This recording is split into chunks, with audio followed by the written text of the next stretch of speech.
Boa noite, pessoal. Tudo bem? Vamos fazer a nossa prece, rogando a Deus e a Jesus que nos dê equilíbrio para entender os acontecimentos e para controlarmos o nosso ânimo frente a cada um deles. Pai nosso que estais nos céus, santificado seja o vosso nome. Venha a nós o vosso reino, seja feita a vossa vontade, assim na terra como no céu. O pão nosso de cada dia nos dai hoje. Perdoe as nossas dívidas, assim como perdoamos aos nossos devedores. E não nos deixeis cair em tentação, mas livra-nos de todo o mal. Que assim seja. Graças a Deus, graças a Jesus. Vamos continuar o nosso estudo do livro Renovando Atitudes, capítulo 34, Velhos Hábitos. Ele vai comentar a respeito do item 10 do capítulo 9 do Evangelho segundo o Espiritismo, Bem-aventurados aqueles que são mansos e pacíficos. O item 10 está na orientação dos espíritos, em A Cólera, Hahnemann, Paris, 1863. O corpo não dá cólera àquele que não a tem, como não dá os outros vícios. Todas as virtudes e todos os vícios são inerentes ao espírito. Sem isso, onde estaria o mérito e a responsabilidade? Em primeiro lugar, é necessário conceituar que vícios são dependências vigorosas e profundas de uma pessoa que se encontra sob o controle de outras ou de determinadas coisas.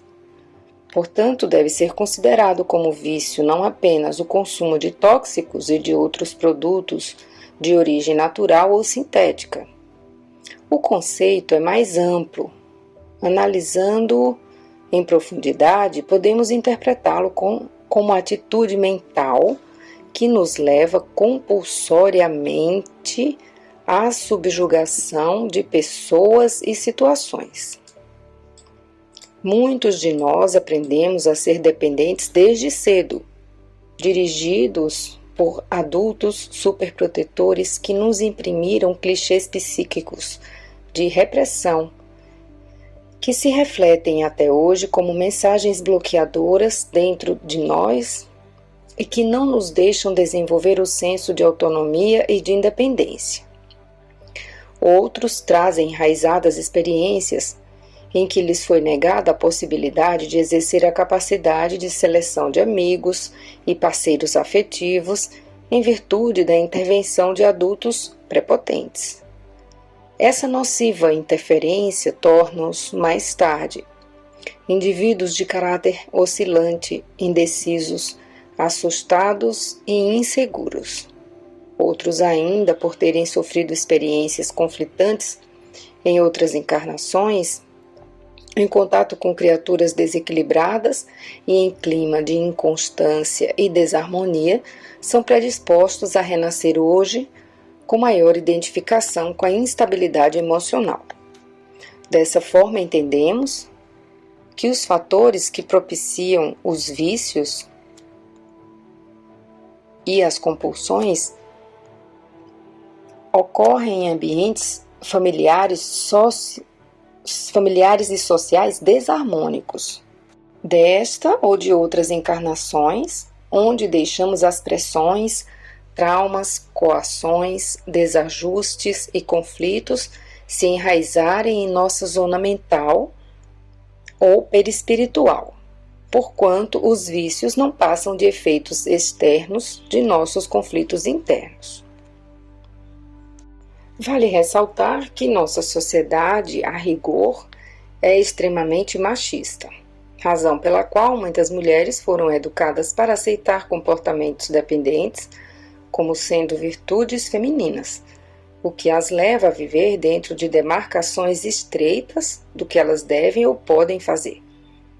O vício do álcool, sexo, nicotina, jogos diversos ou drogas farmacológicas são formas amenizadoras que compensam momentaneamente áreas frágeis de nossa alma desestruturada. Aliviam as carências, as ansiedades, os desajustes, as tensões psicológicas e reduzem os impulsos energéticos que produzem as insatisfações e o chamado mal-estar interior. Pode parecer que as opções vício-dependência disfarcem ou abrandem a pressão torturante, porém, o desconforto permanece imutável. O álcool e a droga são sedativos ou analgésicos, mas por acarretar gravíssimas consequências, são denominados vícios autodestrutivos. A comida é uma dependência considerada de início vício neutro, para depois transformar-se numa opção de fuga negativa e profundamente desorganizadora do nosso corpo físico-psíquico. Há manias ou vícios comportamentais tão graves e sérios que nos levam a ser tratados e considerados como pessoas de difícil convivência, isto é, inconvenientes. Vício de falar descontroladamente, sem raciocinar, desconectando-nos do equilíbrio e do bom senso. Vício de mentir constantemente para nós mesmos e para os outros, por não querermos tomar contato com a realidade. Vício de nos lamentarmos sistematicamente, colocando-nos como vítima em face da vida para continuarmos recebendo a atenção dos outros. Vício de nos acharmos sempre certos, por podermos suprir a enorme insegurança que existe em nós. Vício incontido de gastar desnecessariamente, sem utilidade, a fim de adiarmos decisões importantes em nossa vida. Vício de criticar e mal julgar as pessoas para nos sentirmos maiores e melhores que elas. Vício de trabalhar descontroladamente, sem interrupção, para nos distrairmos interiormente, evitando desse modo os conflitos que não temos coragem de enfrentar.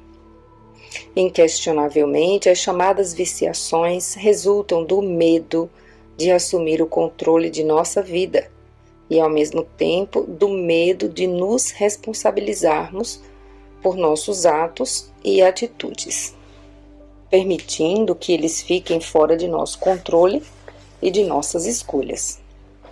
Quaisquer que sejam, contudo, os motivos e a origem de nossos velhos hábitos, urge estabelecermos pontos fundamentais, a fim de que comecemos indagando por que somos dependentes emocionalmente e qual é a forma de nos relacionarmos com essa dependência.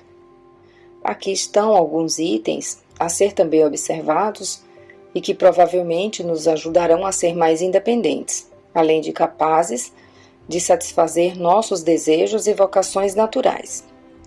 Ao mesmo tempo, nos permitirão estar junto a pessoas e situações sem tornarmos-nos parcial ou totalmente dependente delas. Aguçar nossa capacidade de decidir, de optar, de escolher cada vez mais livre das opiniões alheias. Combater nossa tendência de ser bonzinhos, ou melhor, de desejar ser sempre agradáveis aos outros, mesmo pagando o preço de nos desagradar. Estimular nossa habilidade de dizer não quantas vezes forem necessárias, desenvolvendo assim nosso senso de autonomia, a fim de não cair nos modismos ou pressões grupais. Estabelecer no ambiente familiar um clima de respeito e liberdade, eliminando relações de superdependências simbióticas, para que possamos ser nós mesmos e deixemos os outros ser eles mesmos. Criar padrões de comportamentos positivos, pois comportamentos são hábitos, e nossos hábitos determinam a facilidade de aceitarmos ou não as circunstâncias da vida. Conscientizar-nos de que somos seres humanos livres por natureza, mas também responsáveis por nossos atos e pensamentos, pois recebemos, por herança natural, o livre-arbítrio. Cultivar constantemente o autoconhecimento, reforçando nossa visão nos traços de nossa personalidade que já conhecemos, buscando nossos traços interiores que ainda nos são desconhecidos, analisando as opiniões de outras pessoas que, ao contrário de nós, já conhecem nosso perfil psicológico, aceitando plenamente nosso lado inadequado, sem jamais escondê-lo de nós mesmos e dos outros, tentando, porém, equilibrá-lo. Meditemos, pois, sobre essas ponderações, que com certeza nos ajudarão a libertar-nos dessas necessidades constrangedoras, cujas verdadeiras matrizes se encontram na intimidade de nós mesmos. Vamos ver uma página do livro Pão Nosso, como o Emmanuel pode trazer essa questão em relação à nossa luta para nos conhecermos profundamente, porque esse seria o único caminho para qualquer mudança. No capítulo 178, combate interior. Tendo o mesmo combate que já em mim tendes visto, e agora ouvis estar em mim. Uma passagem de Paulo, Filipenses 1:30. Em plena juventude, Paulo terçou armas contra as circunstâncias comuns de modo a consolidar posição para impor-se no futuro da raça. Pelejou por sobrepujar a inteligência de muitos jovens que lhe foram contemporâneos. Deixou colegas e companheiros distanciados. Discutiu com doutores da lei e venceu-os. Entregou-se à conquista material invejável e conseguiu-a. Combateu por evidenciar-se no tribunal mais alto de Jerusalém e sobrepôs-se a velhos orientadores do povo escolhido. Resolveu perseguir aqueles que interpretava por inimigos da ordem estabelecida e multiplicou adversários em toda parte. Feriu, atormentou, complicou situações de amigos respeitáveis, sentenciou pessoas inocentes a inquietações inomináveis, guerreou pecadores e santos, justos e injustos. Surgiu, contudo, um momento em que o Senhor lhe convoca o espírito a outro gênero de batalha, o combate consigo mesmo.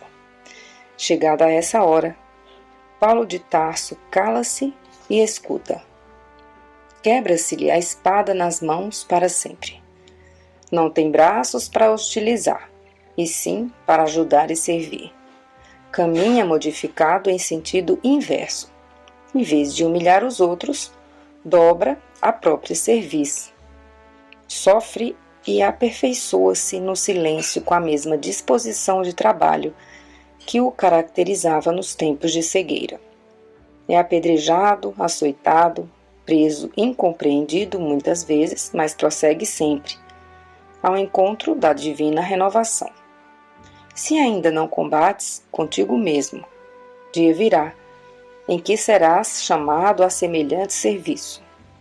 Ora e vigia, prepara-te e afeiçoa o coração à humildade e à paciência. Lembra-te, meu irmão, de que nem mesmo Paulo, agraciado pela visita pessoal de Jesus, conseguiu escapar. Vamos a mais um do livro Renovando Atitudes, Belo Planeta Terra, capítulo 35. Vai nos falar sobre o item 7 do capítulo 3 do Evangelho segundo o Espiritismo. Capítulo 3, há muitas moradas na casa de meu Pai, e o item 7 está em destinação da terra. Ora, da mesma forma que numa cidade toda a população não está nos hospitais ou nas prisões, toda a humanidade não está sobre a terra. Como se sai do hospital quando se está curado, e da prisão quando se cumpre o tempo, o homem deixa a terra por mundos mais felizes quando está curado de suas enfermidades morais. Realmente, a Terra é um minúsculo grão de areia no imenso cosmo universal.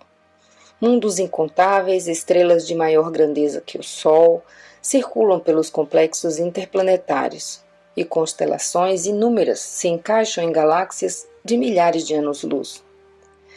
Assegura a ciência que a Via Láctea possui mais de 200 milhões de estrelas espalhadas harmonicamente entre suas nebulosas e que sua forma espiralada tem uma extensão aproximada de 100 mil anos-luz para ser percorrida de uma ponta a outra. Vivemos num turbilhão de galáxias e galáxias, somos viajores do espaço, habitantes do universo em busca da perfeição, e o nosso destino é a felicidade plena. Nosso planeta é a residência que nos acolhe atualmente. Portanto, amá-lo e protegê-lo é o nosso lema. A Terra, de uma beleza sem igual, é para nós encarnados e desencarnados, domiciliados temporariamente nesse orbe azulado, o nosso ninho de aconchego e progresso espiritual. Nossa concepção de beleza é ajustada às condições de evolução do planeta. O que vemos e sentimos está sintonizado com nosso modelo de belo interior e, por conseguinte, vislumbramos fora o que somos por dentro. A boca fala do que está cheio o coração, disse Jesus. E nós completamos. Os olhos veem conforme nossa atmosfera interior. É por isso que alguns afirmam: esse planeta é uma prisão. Outros dizem, porém, não, é um hospital. Mais além, outros tantos asseguram: é um belo jardim de paz. Tua casa psíquica determina tua existência. Tua observação focaliza pântanos pestilentos ou fontes cristalinas, serpentes ou pássaros, e assim diriges teu modo característico de ver conforme o teu modelo interior, materializando e evidenciando as coisas ou as pessoas fora de ti mesmo. O mundo moderno coloca o pensamento ecológico como um dos meios para que os homens possam sobreviver no planeta, interrelacionando perfeitamente a flora e a fauna existentes em nosso meio ambiente. Tudo está integrado em tudo. As águas necessitam das plantas e vice-versa. Os animais das florestas. E os homens fazem parte desse elo ecológico, não como parte imprescindível, mas como parte integradora.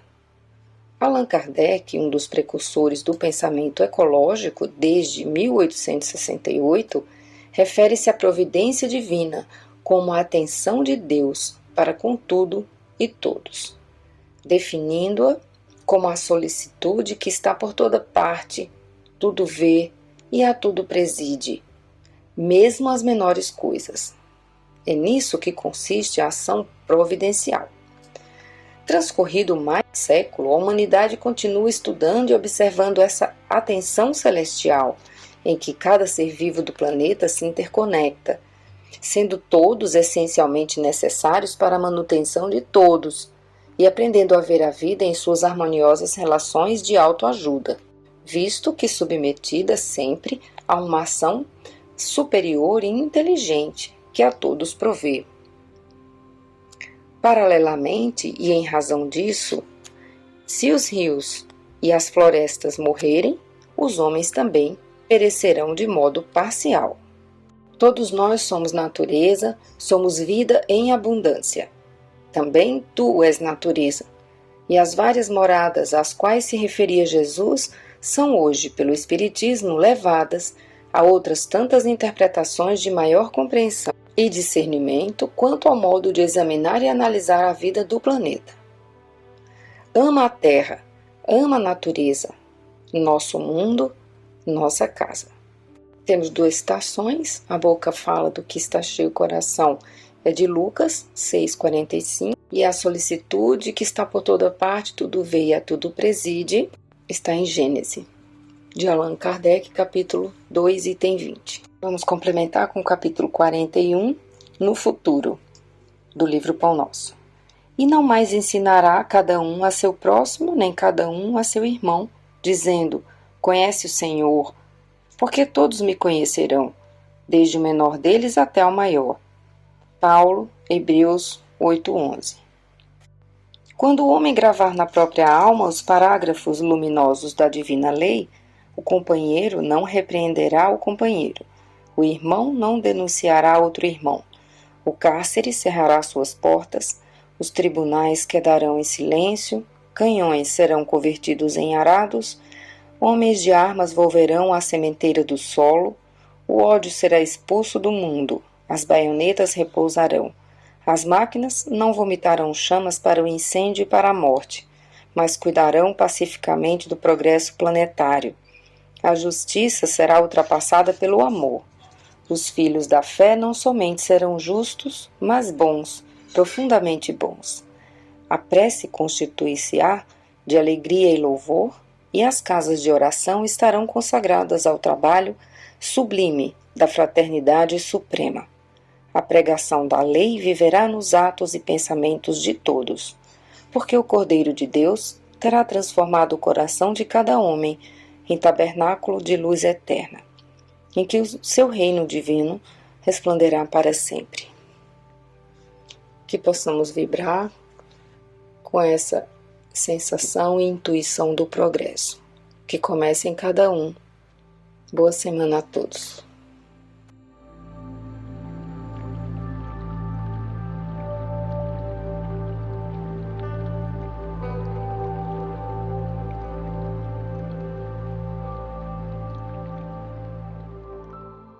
Boa noite a todos. Dando continuidade então ao nosso encontro desta noite, vamos retomar o tema da semana passada. Quando chega a primavera, é um texto de Amélia Rodrigues, psicografado por Divaldo Franco, em que ela trabalha as profecias de Jesus, né? Baseada nos textos narrados por Mateus, Lucas e Marcos, né? Mateus, Lucas e Marcos. E é interessante que quando nós pensamos em profecias, porque as profecias têm se cumprido, né? A primeira que ela cita ali, como nós vimos a semana passada, é não ficará pedra sobre pedra. Então, para nós percebermos que as profecias se cumprem, mas elas não são ditas para não se cumprirem. Aliás, elas não foram alertadas por Jesus para que se cumprissem.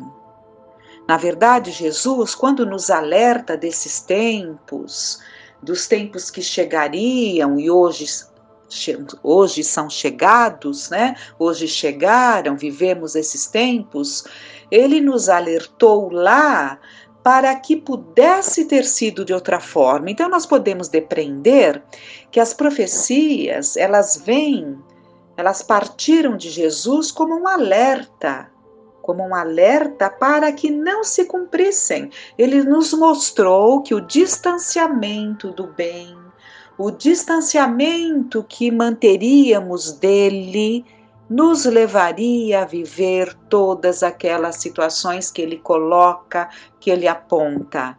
Mas poderia ter sido de outra forma. Porque se não fosse assim, não haveria sentido o alerta. É o alerta cujo objetivo é nos atentar a essa necessidade. É que percebamos que vivemos os últimos ais, os toques das trombetas. Provavelmente os ais já foram dados, porque nós já estamos em pleno momento de transição, né? Então,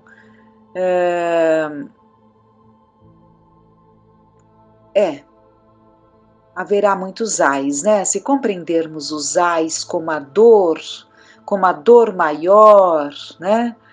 Queira Deus que estejamos aprendendo, estejamos buscando mudanças, né?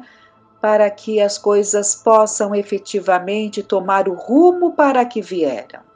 Existe toda uma programação, uma intenção nessas situações que se fazem, que nós criamos, evidentemente, mas cujo desfecho é o bem, né? Então, vamos atentar bastante às profecias? Vamos lá. Hoje o mundo estertora, diz Amélia.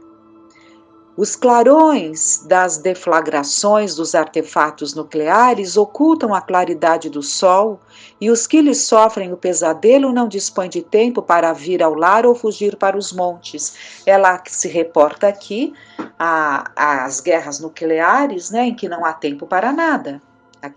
Aqueles que são vítimas dessa situação, eles não têm tempo para absolutamente nada, né?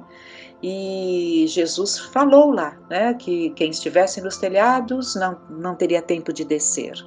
Quem estivesse na cidade não poderia ir aos montes, né? E ela continua: o homem que aluniça pensa talvez em utilizar o satélite cinzento para torná-lo base de foguetes, ponto de estratégia militar, banhando-o, quiçá um dia, com o sangue humano. A presciência de Jesus, diz ela, né? Porque de fato, o homem ainda, ele está buscando todas essas conquistas com um objetivo. Há objetivos, né? A disputa entre nações para que se consiga aí toda essa parte de conquistas no espaço, né? Então há muita competição e empenho nesse sentido para se fazer ali o possuidor, né, de determinadas regiões do espaço, né? Então o homem hoje olha para o espaço desde por volta lá dos anos 60, né? 69 pisou na Lua pela primeira vez. Então, o homem tem essa busca, esse desejo, mas que ainda tem, né? Tem ali a necessidade, ainda o que dita isso é o poder, né?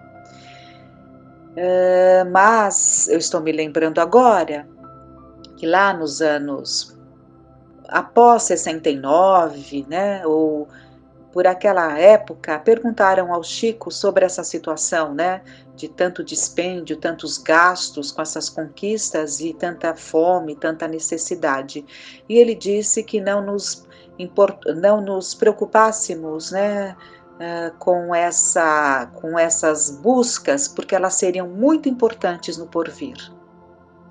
Todas essas experiências que se busca hoje, elas têm uma razão, né? Mesmo que as intenções ainda não sejam as adequadas, elas estão construindo um futuro, né? Fará parte do nosso futuro.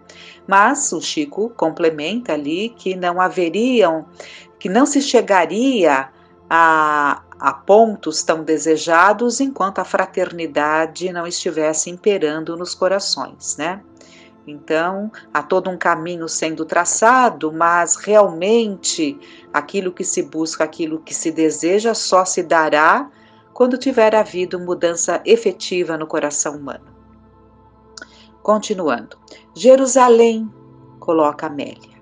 Claro está que não se restringia ao apelo comovido de Jesus a apenas aquela cidade, mas a terra inteira, onde o orgulho espalhasse miasmas e tóxicos, onde o ódio urdisse crimes e guerras, as perversidades engendrassem alucinações e a sensualidade provocasse decadência.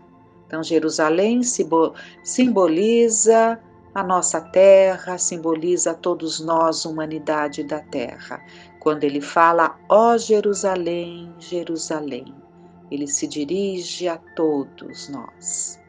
Todavia, no meio das trevas dominadoras, as estrelas cairiam do céu com as virtudes de lá e iluminariam o mundo, arrancando-o para a madrugada de bênçãos por vindouras. Então Jesus fala, né, que as estrelas cairiam do céu, que linda linguagem figurada, simbolizando justamente aqueles espíritos todos que se juntariam aqui para nos ajudar, como temos ciência, né, de equipes e equipes que estão juntas, que se deram as mãos, digamos assim, né, montando ali todo um cerco em torno de nós para nos ajudar da melhor forma a passarmos por esses períodos. Então, não só com essa ajuda espiritual, influenciando aos encarnados, porque os espíritos precisam do instrumento, precisam dos encarnados para agirem, né? E para que eles possam agir, muitos estão encarnados entre nós e se fazem seus instrumentos, né? E trazem a sua própria, porque eles têm condição, trazem a sua própria contribuição para esses tempos que vivemos. Então são essas estrelas do céu que caem, que jorram, né? E de tudo isso nós teremos um grande avanço, porque essas presenças encarnadas entre nós, elas trazem marcas profundas, positivas, de caminhos que se abrem, de mudanças, de progresso. Então, o que nós veremos quando tudo isso se acalmar, será um resultado altamente positivo, porque estão aí, a despeito de tudo, né? Estão aí calados, digamos assim, no sentido de discretos, mas estão aí trazendo a sua contribuição. E que discrição seria essa? É uma discrição porque nós não os percebemos, nós não valorizamos, nós damos muito mais valor para o triunfo, como foi dito na semana passada no texto. Pululam em triunfo os pigmeus morais. Pigmeus morais, eles centralizam as atenções. Enquanto os gigantes se apagam nos ministérios da renúncia, acendendo esperanças no mundo. Então estão aí trabalhando em silêncio e nem são notados, porque os olhos estão para os pigmeus morais. E assim vamos, todavia, não passou ainda a geração dos espíritos que estavam naqueles dias do sermão profético. Muito interessante essa colocação aqui da Amélia, né? Porque Jesus falava: em verdade vos digo que não passará essa geração sem que essas coisas aconteçam. Então ele vai falando enunciando todas essas situações, né? E diz que aquela geração não passaria enquanto essas coisas não sucedessem. Nós poderíamos até não entender o que ele quer dizer com geração, porque nós temos um conceito de geração, mas ele está se referindo a esse tempo, a esse período dessas encarnações desses espíritos. Ela fala em seguida: renasceram, periodicamente, hoje se encontram entre os homens aguardando, preparando uma outra ordem de valores. Então, o que ela coloca aqui? Que eles ouviram que Jesus nos disse a eles ouviram, e foi dito que aquela geração não passaria antes que isso se cumprisse, mostrando que eles estariam conosco em vários períodos da humanidade. Tanto que ela fala, renasceram periodicamente, né? E sempre estando aqui. Se nós buscarmos lá no Evangelho segundo o Espiritismo, numa das mensagens trazida por um deles, que agora eu não me lembro o nome, fala sobre esses profetas que sempre retornaram entre nós, né? São esses espíritos preparados, né? Que sempre estiveram entre nós, trazendo ali a sua contribuição. E é interessante que ele fala: e estão agora entre vós. Estão agora entre vós foi quando Kardec estava recebendo todas essas mensagens, né? Compilando, codificando a doutrina, né? E um dos que nós temos certeza absoluta, né, que estava entre nós, é Allan Kardec, que foi o profeta Elias, né, que depois veio como João Batista e depois como Kardec, além de outras tantas de algumas encarnações, né? Então, é impressionante como tudo vai se clareando, né? Renasceram periodicamente, hoje se encontram entre os homens, aguardando, preparando uma outra ordem de valores. Por que eles têm que aguardar? Porque acho que nós não sofremos ainda o suficiente. Eles vieram para ajudar essa mudança, e essa mudança se fará. Acreditemos ou não, queiramos ou não, e se nos colocarmos muito aquém dessa mudança, nem poderemos continuar aqui. Mas essa mudança se fará, queiramos ou não. E por que eles têm que aguardar? Eles têm que aguardar que esse chacoalhar, né, pela dor, pelas inseguranças, pela incerteza, que nos leva a buscarmos o conhecimento da imortalidade da alma, porque nos sentimos sem chão, então vamos buscar, né? Aquela segurança que sentíamos, deixamos de sentir, vamos buscar ao alto, né? Então é todo um processo que se dá para muitos de nós.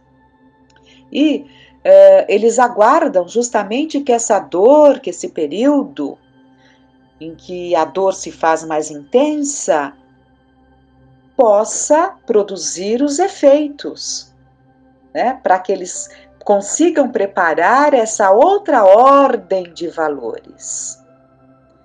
Mudaram-se os mapas zodiacais. A Terra se modificou conforme o anúncio, enquanto eles esperariam as dores a fim de iniciarem um mundo melhor. Olha, aqui está confirmado. Esperariam as dores a fim de iniciarem o mundo melhor. Iniciarem o mundo melhor. Jesus falou: quando as trevas se fizerem mais intensas, eu enviarei o Consolador. Então vejam, o Consolador veio em tempos dificílimos. 1857, temos o marco inicial. Basta estudarmos a história, veremos lá a necessidade desses tempos. O afastamento de Deus, o afastamento de Jesus, em que a vã filosofia nos levava. No entanto, o Consolador, ele veio justamente para nos ajudar a modificar tudo isso, para nos ajudar a fazer com que essas profecias logo se cumprissem e esse alvorecer pudesse chegar logo, né? Mas ainda depende de nós, sempre dependerá de nós. Então, os espíritos da luz, em nome do Senhor, ora clarificam os momentos de sombras que descem, enquanto o Consolador sustém e conduz os ânimos. Então, esses espíritos preparados em nome do Senhor, né? Ora clarificam os momentos de sombras que descem. Então, vivemos um período de sombras, mas eles nos clareiam. E o Consolador nos sustém os ânimos, inclusive desses que precisam vir junto ainda de nós, com uma diferença de padrão vibratório brutal. Como deve ser difícil para esses espíritos tão preparados estarem juntos, a nós ainda tão embrutecidos, tão endurecidos, tão distantes. Essas vozes que soam no deserto, né? Mas que com essa dor hoje se fazem mais ouvidas. Que tenhamos olhos de ver e ouvidos de ouvir. Alertou-nos Jesus, não é? Jerusalém, Jerusalém, ai de ti, que matas os profetas e lapidas aqueles que te são enviados. Quantas vezes pretendi reunir os teus filhos, como a galinha recolhe os pintainhos sob as suas asas, tu não quiseste. Então ele fala aqui, Jerusalém, Jerusalém. Ele quis reunir esse povo, né? Reunir esses filhos. Como a galinha colhe ali nas asas todos os pintinhos, mas ele não conseguiu. Isso se estende a Ele querer reunir a todos nós, suas ovelhas, para que nos sintamos verdadeiros irmãos. Então, esta mudança que se fará no nível de consciência, é a nossa consciência que modificará. Esse é o ponto. Haverá uma mudança na nossa compreensão de vida. Os objetivos da nossa vida serão outros. Chegará o dia em que nós olharemos para o que estamos fazendo hoje e pensaremos: nossa, como que eu pude ficar tão distante de tudo aquilo que verdadeiramente importa? E ela finaliza dizendo: à lamentação dolorosa do Rabi nascem os cânticos de felicidade que já ecoam na terra em transformação, dizendo: volta, Senhor, já que a noite desce sobre nós, sê a claridade do mundo, bendito seja aquele que vem em nome do Senhor. Se Jesus lamentou, se o doce Rabi lamentou, chorou, suou sangue, é narrado. Que sofrimento atroz, que sentimento de amor por nós leva a suar sangue. Se ele lamentou num cântico de dor tudo aquilo que ele vislumbrou que passaríamos, é porque poderia ser diferente. Poderia ser diferente. Com certeza não precisaríamos de tanta dor para buscar essa mudança que esses seus mensageiros aguardam. Que a dor nos ajude a colaborar com eles nessa transformação, propagando esse cântico de felicidade que já ecoa na terra. Paremos de lamentar, nos abracemos,